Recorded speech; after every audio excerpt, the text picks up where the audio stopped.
Na redu je gospođa zastupnica Marija Lugarić. Izvolite. Gospodine predsjedniče Vlade, za koliko ste novca smanjili prosvjetarske plaće? Zahvaljujem. Gospodin predsjednik Vlade Ivo Sanader. Dobro, gospođo zastupnice. Ja vam najprije čestitam na sjajno lošim rezultatima na ovim lokalnim izborima. I vama savjet, kao i vašim kolegama, nastavite tako, a mi ćemo redati pobjede. Gospođa zastupnica Marija Lugarić, izvolite. Gospodine premijeru, u školi bi za ovaj odgovor dobili sjedi 1, jer uopće niste odgovorili na pitanje.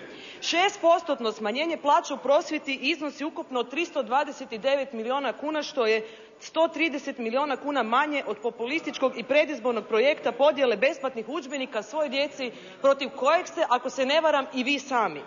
Lako meni što vama ministar Primorac radi iza leđa, meni je puno veći problem što je njegova najava podjele besplatnih udžbenika svoj djeci suprotna zakonu kojeg je sam ministar predložio ovom Saboru prije 5 mjeseci. Ja vas molim, dopunski pisani odgovori, uopće ne odgovarate na pitanje jer ne znate odgovore.